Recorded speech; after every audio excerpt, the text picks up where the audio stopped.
కార్ల మార్కెట్లో రారాజుగా వెలుగొందుతున్న జర్మనీ దిగ్గజ సంస్థ ఫోక్స్ వ్యాగన్ తన ఉద్యోగులకు బిగ్ షాక్ ఇచ్చింది.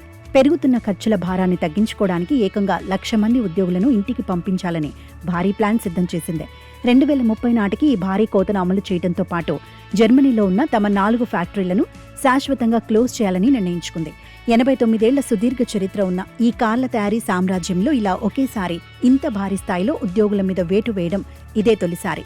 ఈ సంచలన నిర్ణయానికి సంబంధించి company CEO Oliver Blume Volkswagen పునర్వ్యవస్థీకరణ ప్లాన్ను ఇటీవలి ఎగ్జిక్యూటివ్ బోర్డు ముందుంచారు. జూలై 9న జరగబోయే సూపర్వైజరీ బోర్డు మీటింగ్లో దీనిపై సుదీర్ఘంగా చర్చించి ఫైనల్ నిర్ణయం తీసుకోనున్నారు. ఇంత పెద్ద నిర్ణయం తీసుకోవడం వెనుక 3 ప్రధాన కారణాలు కనిపిస్తున్నాయి. చైనా ఎలక్ట్రిక్ కార్ల కంపెనీలు తక్కువ ధరలకే కార్లను అందిస్తూ అంతర్జాతీయ మార్కెట్లో విపరీతమైన పోటీని ఇస్తున్నాయి. అమెరికా విధిస్తున్న టారిఫ్ భారం సంస్థకు పెద్ద తలనొప్పిగా మారింది.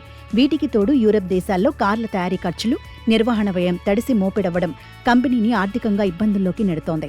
ప్రస్తుతం ప్రపంచవ్యాప్తంగా ఫోక్స్ వ్యాగన్ కంపెనీలో 6.67 లక్షల మంది పనిచేస్తుండగా అందులో సుమారు 15% మంది అంటే ఏకంగా 1,00,000 మంది వరకు రాబోయే రోజుల్లో తమ ఉద్యోగాలు కోల్పోనున్నారు. అయితే కంపెనీ మొత్తం ఉద్యోగుల్లో 43% మంది సొంత దేశమైన జర్మనీలోనే ఉండటంతో ఈ లే ఆఫ్స్ సునామీ అక్కడి వారి మీదే ఎక్కువగా పడే అవకాశం ఉందని మార్కెట్ విశ్లేషకులు చెబుతున్నారు.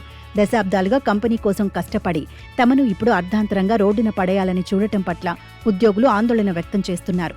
ఉద్యోగులను తొలగించే ఈ ప్రణాళికను వెనక్కి తీసుకోవాలని డిమాండ్ చేస్తున్నారు. సాధారణంగా ఫోక్స్ వ్యాగన్ గ్రూప్ అంటే ఏదో ఒక సాదాసీదా కార్ల కంపెనీ కాదు. కేవలం ఫోక్స్ వ్యాగన్ బ్రాండ్ కార్లే కాకుండా ఆడి, పోర్షే, ల్యాంబోర్గినీ, బెంట్లీ లాంటి అత్యంత ఖరీదైన లగ్జరీ కార్లను తయారు చేసేది కూడా ఈ సంస్థే. వీటితో పాటు కమర్షియల్ అవసరాల కోసం వాడే స్కానియా టిప్పర్లు, కుర్రకారుకు ఎంతో ఇష్టమైన డుకాటి స్పోర్ట్స్ బైక్లను కూడా వీళ్లే తయారు చేస్తారు. ఇలాంటి బ్రాండ్ వాల్యూ ఉన్న అతిపెద్ద సంస్థ ఇప్పుడు ఏకంగా 4 ఫ్యాక్టరీలు మూసేసి 1,00,000 మందిని ఇంటికి పంపాలని చూడటం వ్యాపార, ఆటోమొబైల్ రంగాల్లో పెద్ద హాట్ టాపిక్గా మారింది.